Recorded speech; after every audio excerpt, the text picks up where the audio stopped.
Saudara-saudari terkasih, apakah saudara sudah memulai hari ini dengan penuh sukacita dan punya niat untuk berbuat baik meskipun kecil?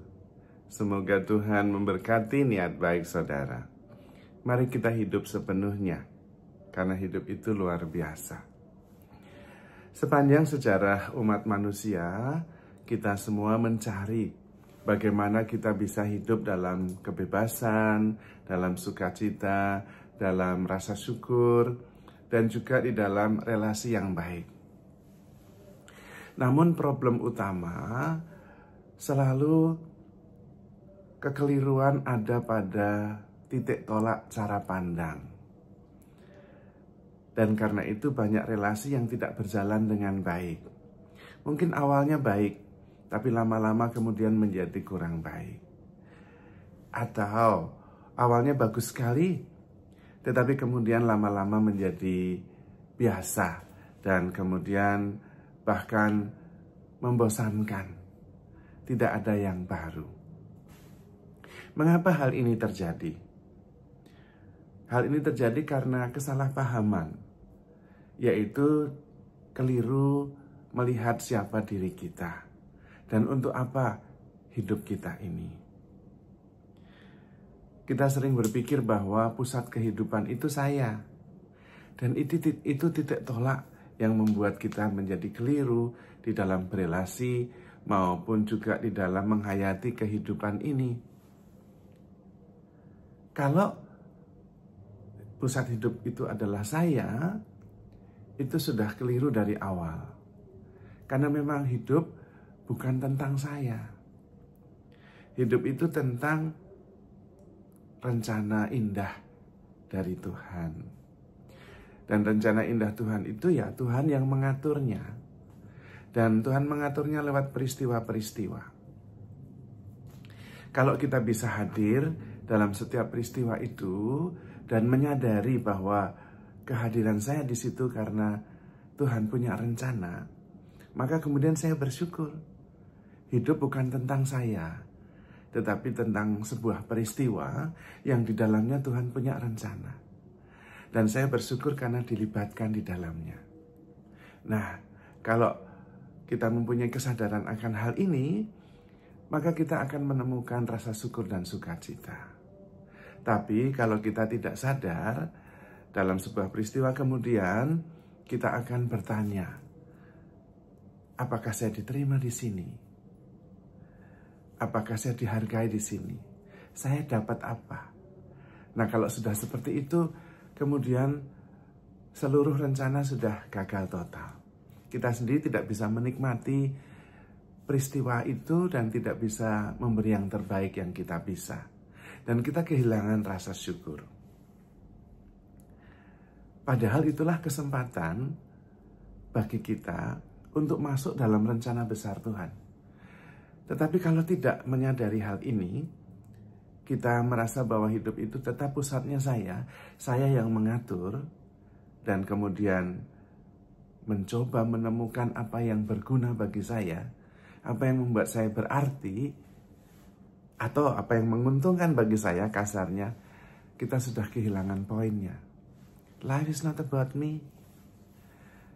Karena itu ketika kita menyadari bahwa hidup itu tentang rencana Tuhan yang indah untuk kehidupan bersama, kita bisa memberi yang terbaik. Kita bisa terbuka, mengharapkan segala sesuatu, percaya segala sesuatu, sabar menanggung segala sesuatu, dan hadir sepenuhnya. Maka di dalam sebuah mazmur, di dalam ibadat pagi, ada sebuah doa yang sangat indah. Ya Tuhan, berilah aku sebuah hari yang penuh sukacita dan rasa syukur. Permohonan yang sangat sederhana, tetapi permohonan doa yang rendah hati. Karena memang hidup kita itu dianugerahkan oleh Tuhan per hari. Hari ini, besok, lusa. Tetapi kita kemudian berpikir bahwa kita mempunyai kehidupan sendiri, punya rancangan sendiri, dan seringkali kita susun berdasarkan pengalaman di masa lalu. Padahal itu tentu membuat kita terbebani. Karena kita lupa bahwa ada begitu banyak variabel dalam kehidupan ini yang di luar kemampuan kita untuk mengendalikan. Mana bisa kita merencanakan masa depan dengan seluruh strategi yang nantinya pasti hasilnya akan sesuai dengan yang kita harapkan. Itu mengandaikan bahwa kita bisa mengatur yang lain, bahkan termasuk cuaca, termasuk nasib orang.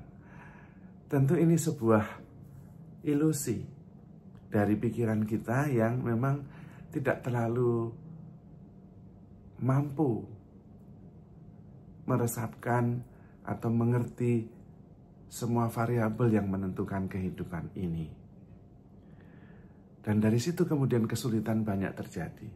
Tapi kalau pertama-tama kita yakin bahwa hidup ini mempunyai kebijaksanaannya, mempunyai the wisdom of life, ada roh Tuhan yang membimbing dan mengarahkan, ada kehendak orang lain, ada the wisdom of life, dan ada kehendak bebas saya, maka kemudian saya mencoba mencari kehendak Allah.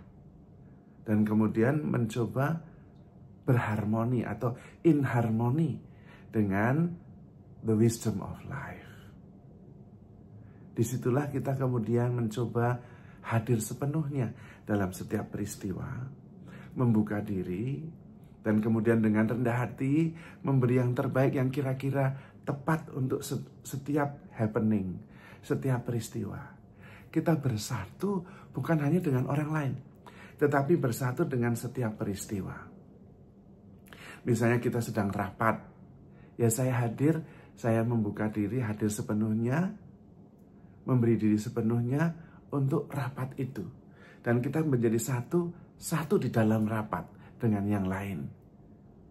Memberi diri sepenuhnya, sabar menanggung segala sesuatu, mengharapkan segala sesuatu. Dan di situ kemudian kita dengan kepekaan serta keterbukaan kita bisa mengenali rencana Tuhan yang hadir di dalam setiap peristiwa. Kalau kita bisa hadir dalam setiap peristiwa dan menjadi satu dengan setiap peristiwa, hadir sepenuhnya, terbuka sepenuhnya, kemudian kita tidak lagi memikirkan diri sendiri. I am here for you. Dan kemudian siap dengan keterbukaan penuh untuk mengenali kehendak Allah dan melaksanakannya. Hidup jauh lebih ringan, jauh lebih ringan. Karena kita kemudian tidak terbebani oleh masa lalu dan tidak dikhawatirkan untuk memikirkan hasil akhir yang dua-duanya di luar kendali kita. Tetapi kita mensyukuri setiap peristiwa karena percaya Tuhan mempunyai rencana baik dalam setiap peristiwa.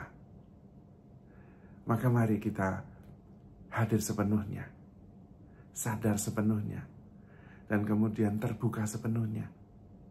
Tidak memikirkan tentang diri sendiri, tetapi menjadi satu dengan setiap peristiwa di mana di dalamnya kita terlibat untuk menemukan kehendak Allah dan bersatu dengan setiap happening yang membuat kita bagian dari seluruh rencana besar Tuhan.